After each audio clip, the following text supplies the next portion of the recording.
Again, I do understand that us manga readers are, to a degree, in the minority of people who are going to be watching it.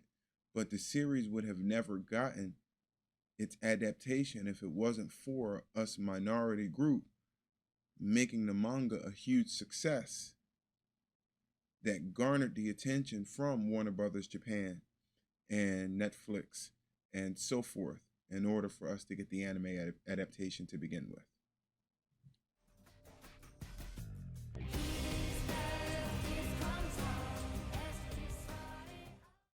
As we all know, the Record of Ragnarok anime has a plethora of mixed reviews all throughout the interwebs, Twitter, Reddit, and the like. However, even beyond all of the rhetoric and nonsense that was going on with who loved it, who doesn't, who calls it a slideshow, who thinks it's a PowerPoint, and the various YouTubers out there with very, very large platforms that decided to be irresponsible with their platform and call a series trash without actually explaining it, Netflix is still moving forward with the season 2. And I'm here to just give you guys my thoughts on what I expect from season 2 of The Record of Ragnarok, aka Shumatsu no Valkyrie. My thoughts on season 1. I thought season 1 was very, very enjoyable. I felt that the team, the animation team, the production team, the storytelling team behind Record of Ragnarok season 1 with the pacing and everything, I thought they did a fantastic job. Is there room for improvement with the animation? Absolutely. Obviously, I'm not blind. I am the manga oracle of Japanimation world, so I do watch a lot of anime. I read a lot of manga. I've been reading The Record of Ragnarok since the absolute beginning, before it even had the translated name, The Record of Ragnarok. And I was a huge fan, if not the biggest fan, of the series at the time. So, as far as room for improvement is concerned, animation can use some improvement. But does bad animation make a series trash? Absolutely not. Animation is just one part of an entire picture, just like if we're baking a cake. The texture is just one part of what makes a cake delicious. The amount of sugar is one portion of what makes a piece of cake delicious. So, animation, room for improvement. In terms of season 2, do I expect a drastic improvement of animation? No. What do I expect from season 2? To be honest with you, I personally expect more of the same.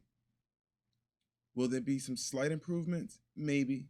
I'm sure that Netflix, Warner Brothers of Japan, and the various teams that are involved with the series heard the outcry from the anime and manga community and the plethora of casuals out there who decided to trash the series.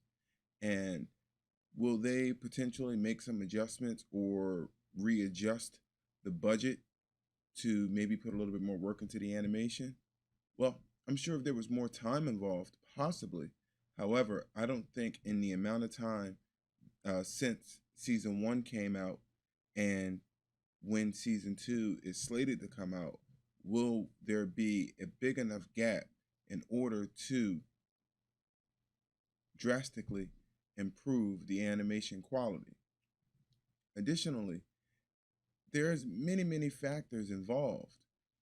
There was a YouTuber who doesn't upload anymore that I know of. If I'm not mistaken, his name was Anime J. And his channel was centered around breaking down Dragon Ball Super animations per episode and things of that nature. And one of the things I learned from him is that there isn't just, in most cases, there isn't just one animation director or one major animator that animates these scenes. A lot of times, throughout various episodes, they may bring in various animation directors for certain scenes or for certain episodes.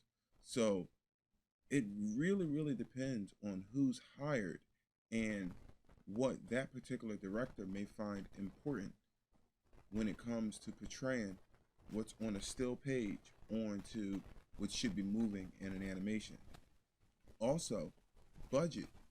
Budget has a lot to do with it as well. So as far as the animation is concerned, Do I think we're going to get a really, really large jump in animation quality? Well, that depends on if we get a large jump in budget, and it also depends on who's hired as animation director per episode, per fight, per scene, per segment. So, enough about animation. What are some of the other factors that we can talk about? Well, let's talk about pacing and the storytelling portion of it. I think that they got that right on the money, season one. Season one, they hammered that one home excellently. I felt that the episodes were paced really, really nicely. It ended right at the proper time. In one of my videos in the past, I actually predicted, and even on my live reactions, where I live react to the manga, to various manga and manhwa, I talked about that they were going to end it right at the beginning of the Jack the Ripper fight because it just made sense based on a 12 episode season. So, as far as pacing is concerned, if we get another 12 episodes, it's most likely going to cover the next three fights. I'm not going to spoil those fights for people who are anime onlys and want to watch it and enjoy it the way I enjoyed it, even though I'm not an anime only. There is a such thing in this world beyond the 2021 Twitter warriors and all of the casuals out there and all of the various large YouTubers out there that are just saying things for views and for clicks and things like that. There is a such thing as just enjoying something for what it is. There was a time when we had manga, we had comic books that we wanted to see in full color. We wanted to see animated on the big screen with high budget voice acting and things like that. And it took many, many years for us to get to the point where pretty much everything that comes out that has any level of traction to it, we're going to get an anime to go with it, or a cartoon if we're talking about American stuff. So, guys, just enjoy it. If you don't like it, that's fine. Share your opinion about not liking it. But at the very least, if you have a very, very large audience, at least give a proper explanation and let people know why you think something is bad rather than having a polarizing title saying that this series is blank series is trash and there's no explanation or no discussion behind why it's trash other than you just putting your information out to a very, very large group of people that's not going to watch your video. They're going to take your title and run with it. Music. The music in season one, I thought was great. It was well timed. It got me hyped throughout various scenes, throughout various fights. I was on the edge of my seat. I live reacted to it on Twitch. And myself and my audience had a fantastic time watching Shumatsu no Valkyrie, enjoying the fight, and enjoying the music that they did a fantastic job with. So I'm expecting at least the same level of music from season two as we got in season one.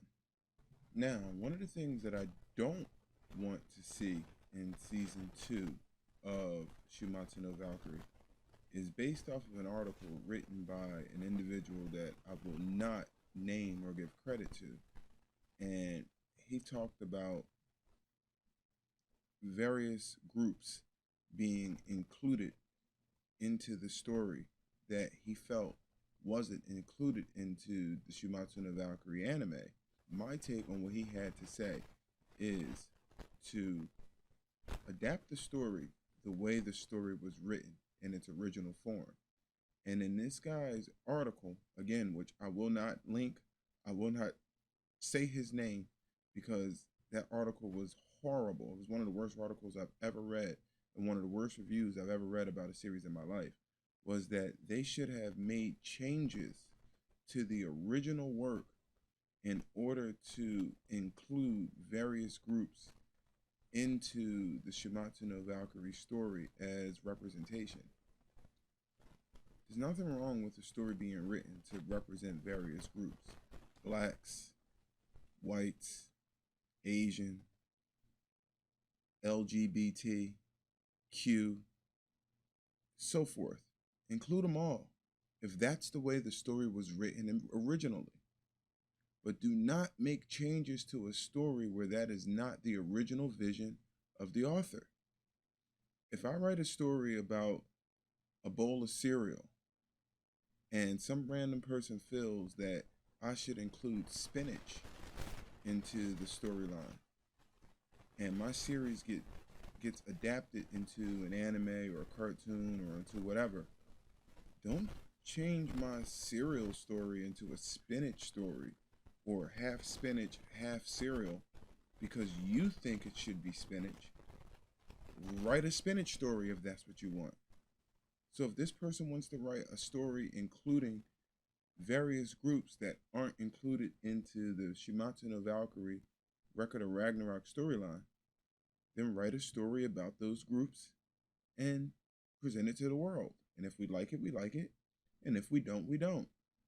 But all of this just rewrite the original, that's ridiculous. Full Metal Alchemist Brotherhood was damn near a perfect adaptation. And the world loves it as a result. And that's why it's ranked consistently number 1 or number 2 on my anime ranking list. And I'm not even one of those people who even cares about rankings to begin with. Additionally, there are some cases where a story being rewritten or adaptation being changed slightly can be a good thing, especially if it's due to age or the series being outdated or it has to be changed over due to a region change.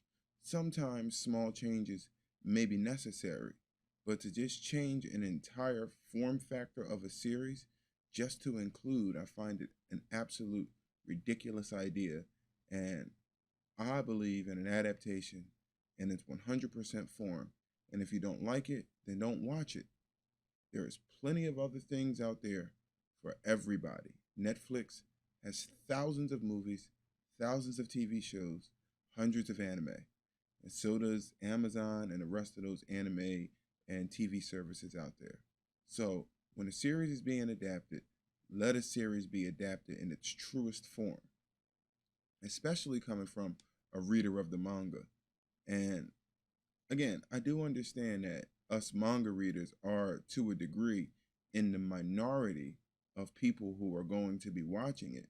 But the series would have never gotten its adaptation if it wasn't for us minority group making the manga a huge success that garnered the attention from Warner Brothers Japan and Netflix and so forth in order for us to get the anime adaptation to begin with. So that's pretty much all I have to say about Shimatsu no Valkyrie Season 2. Those are my expectations. There's probably some more that I'm not getting into, but again, I don't want to make this video too long, but I definitely wanted to touch on those few things and to just remind people that it is okay to just sit back and enjoy something for what it is. Everything doesn't have to look like Demon Slayer episode 17 or whatever number that episode was that the whole world lost their minds about. You know, everything is not going to look like that. Everything is not animated by the same studio. Everything doesn't have the same budget. Everything's not going to have the same push. Beyond all of that, guys, I'm Mike the Manga Oracle with Japanimation World. Thank you guys for watching. Don't forget to like, comment, and subscribe. Salute to y'all. Peace out. And I'll see y'all in the next video.